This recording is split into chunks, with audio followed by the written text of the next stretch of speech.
Imagine you are in your room, and in the corner of your desk, you see that same tiny jumping spider that you have been noticing for the past few days.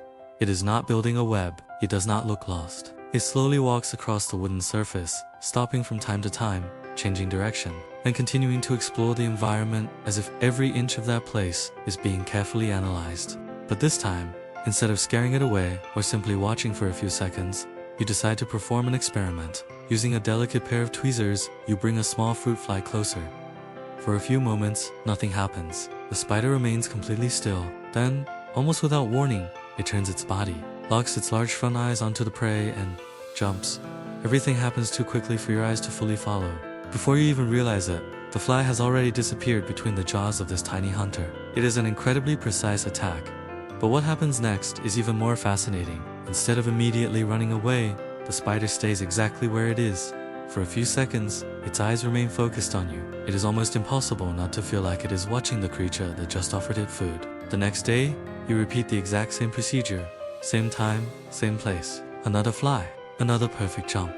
Then comes the third day, the fourth, the fifth. Without realizing it, you have created a situation that would almost never happen in nature.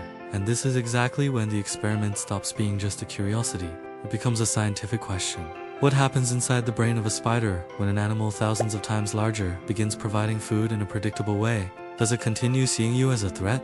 Does it learn something? Or is everything simply a sequence of automatic reflexes? The answer is far more surprising than it seems. Because, despite being only a few millimeters long, jumping spiders possess one of the most sophisticated visual systems among all arthropods. And understanding how they see the world is the first step toward discovering what really happens when you become part of it. But before we continue, if you enjoy discovering how science explains the most fascinating behaviors in the animal kingdom, subscribe to the channel. Every week, we explore phenomena happening right in front of our eyes that almost nobody notices. Now, let's enter the mind of this tiny hunter. When we think about spiders, we usually imagine an animal sitting at the center of a web, patiently waiting until an insect becomes trapped. For a long time, this was the image that defined these creatures. But jumping spiders follow a completely different path. They do not wait, they search, they chase, they choose the exact moment to strike. While many spiders perceive the world mainly through vibrations, jumping spiders rely heavily on vision. And we are not talking about ordinary vision. Their 8 eyes work together, but it is the 2 large central eyes that make these animals truly extraordinary. They allow them to form incredibly detailed images for such a small brain, detecting movement, depth, and distance with remarkable precision. It is this vision that makes possible a rare ability among spiders. Before jumping, they calculate distance, they calculate angle, they calculate timing, and in many situations, they simply abandon an attack when they realize the chances of success are low. This means they do not simply react to movement, they make decisions. Researchers have observed that some species can move around obstacles to reach prey, even when the target temporarily disappears from their field of vision. In other words, the spider can remember where the target was, choose another route, and attack from a better angle. For an animal only a few millimeters long, this behavior is extraordinarily sophisticated, and it completely changes how we should view the experiment you started. You are not simply offering food to an animal that lives only through reflexes. You are changing the environment of a predator that, throughout evolution, developed an impressive ability to learn from what happens around it. But there is an even more intriguing detail. While you believe you are observing the spider is also observing you, not because it knows you are a human, not because it recognizes your identity the same way we recognize a familiar face. To the spider, you are a gigantic object that suddenly entered its visual universe, and every time this happens, a decision must be made. Is it worth escaping? Is it better to remain still? Or does this giant not represent an immediate danger? The answer to that question begins to change as the days pass. And, interestingly, this change does not begin with the spider's behavior. It begins with something much older, something that has been shaped since long before humans existed, its evolutionary history. Long before there were houses, long before there were tables, long before the first human being ever walked on Earth, the ancestors of jumping spiders were already facing a challenge that remains exactly the same today. Survival. For hundreds of millions of years, every new day represented another test, finding food, escaping predators, saving energy, and repeating everything again the next day. Individuals that wasted energy, chasing impossible prey simply disappeared from the evolutionary story. Those that attacked at the wrong moment had fewer chances of leaving descendants. Slowly, generation after generation, Natural selection began favoring those that made better decisions, not the strongest, not the fastest, but those that could achieve the same result while spending less energy. That is why, when we watch a jumping spider hunt, we are seeing much more than a tiny spider capturing an insect. We are witnessing the result of a strategy refined over hundreds of millions of years. And perhaps that is exactly what makes your experiment so fascinating, because, for the first time since this lineage appeared, the rules begin to change. In nature, no meal is guaranteed. A fly can escape at the last second. An ant can fight back. A bird can appear while the spider is distracted. Every attempt involves risk. Every mistake costs energy. And sometimes, it costs life itself. But on your desk, everything happens differently. The prey appears. It does not run. It does not fight back. It does not require a chase. It simply arrives. On the first day, this probably represents nothing more than an unexpected opportunity. On the second day, perhaps another coincidence. But when this pattern continues repeating itself, an inevitable question appears. Does the brain of that tiny spider realize that something has changed? The most honest answer is yes, but perhaps not in the way we imagine. Many people believe learning is something exclusive to animals with large brains. Dogs learn, crows learn, dolphins learn. But jumping spiders also demonstrate a surprising ability to change their behavior when their environment changes. This does not mean they create complex plans or think about the future like humans do. What happens is much more subtle. They learn patterns. And in nature, recognizing patterns can mean the difference between life and death. Think about it for a moment. If a certain branch often attracts insects, returning there makes sense. If a specific leaf frequently hides a predator, avoiding it increases the chance of survival. Animals capable of storing this type of information have a huge advantage over those that react to the world as if everything is new every single time. And this exact principle begins taking place inside your room. Without realizing it, you have created a new pattern. Every day, in the same place. At the same time, a giant appears. And shortly after, food appears. But here is a fascinating detail. Maybe the most important change is not the food. Maybe it is the giant itself. Because, until that moment, anything much larger than the spider represented danger. Now, for the first time, a giant seems to challenge that rule. It appears it does not attack. It does not destroy. It does not create immediate danger. And, as if that was not strange enough, it also brings food. Does this mean the spider has started trusting you? The answer is no. But what happens instead of trust is, in some ways, even more fascinating. After a few days, you enter the room. Before you even pick up the tweezers, the spider is already there. In the same corner of the desk, you stop for a moment. A coincidence maybe. You offer another fly. It captures it. Everything happens exactly like the days before. The next day, the same scene happens again. Now it becomes harder to ignore the question. Has the spider really started waiting for your arrival, or are you simply seeing a pattern where there is none? This question may sound simple, but it has led scientists to investigate something that, for a long time, seemed almost impossible. After all, how far can the memory of a spider actually go? For many years, people believed that animals this small were guided almost entirely by reflexes. A stimulus happened.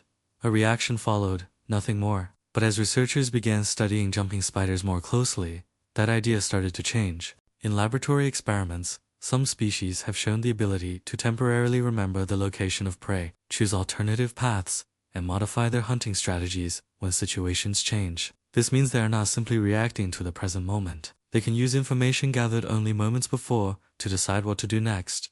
It may seem like a small thing, but for an animal with a brain containing fewer than 1 million neurons, it is an impressive ability. Now think about your experiment. Every day, at almost the same time, the exact same sequence happens. First, the environment becomes brighter. Then the surface begins to vibrate slightly as you approach.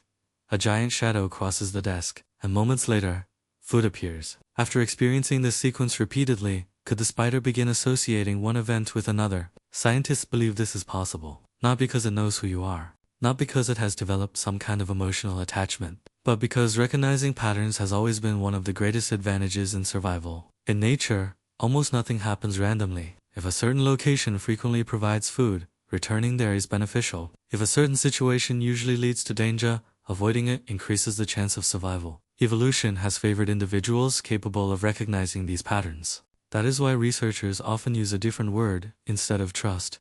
They call this process habituation. Simply put, habituation means that a stimulus causes a weaker reaction when it repeatedly proves not to be dangerous. Think about someone who moves next to a railway track. During the first few days, the sound of trains may seem impossible to ignore, but after some time, the brain begins filtering it out. The sound is still there. What changed was the way it is interpreted. Something similar may happen with a jumping spider. During the first encounters, your presence likely triggers maximum attention.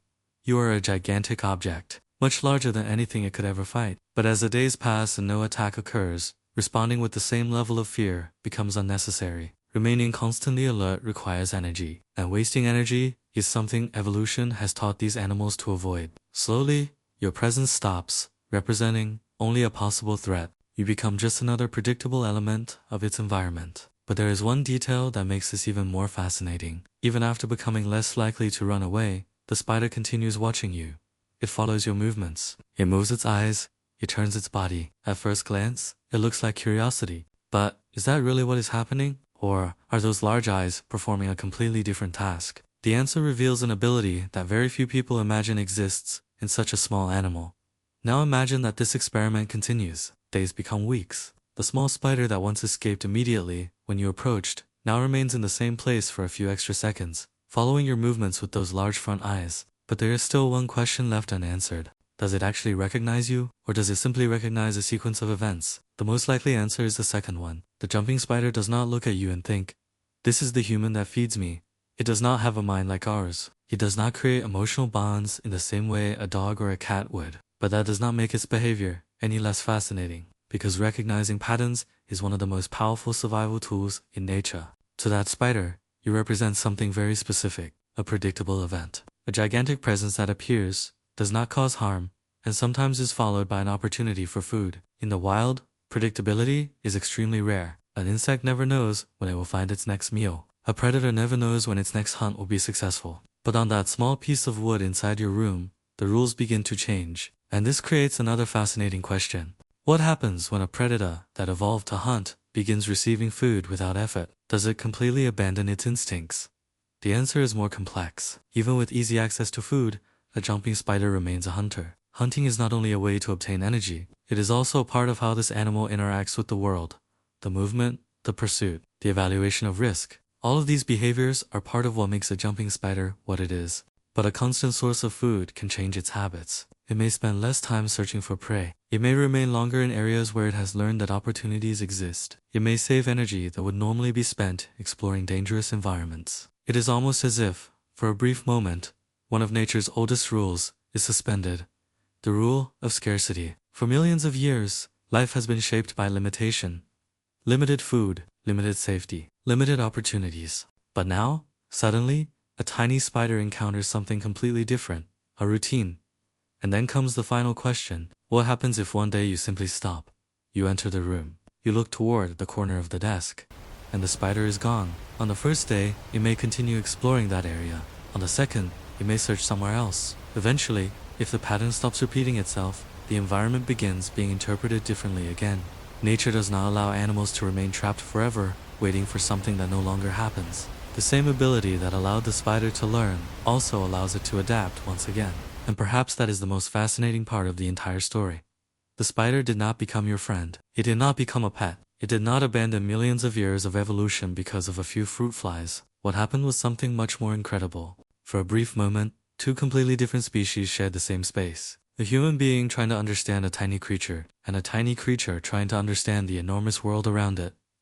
Maybe that is the true beauty of jumping spiders. They remind us that intelligence is not measured only by size, that a mind does not need to be large to be complex, and that the greatest mysteries of nature are not always hidden in distant places.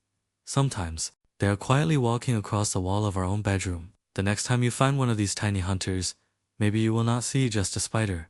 Maybe you will see a survivor, an animal carrying millions of years of evolution inside a body only a few millimeters long. A creature that does not think like us, does not feel like us, and does not see the world like us, but still has its own way of understanding the universe around it. If you enjoyed this story and want to continue discovering the most fascinating behaviors in the animal kingdom, subscribe to the channel. Here, we explore the hidden mysteries of nature and reveal the incredible stories happening around us every single day.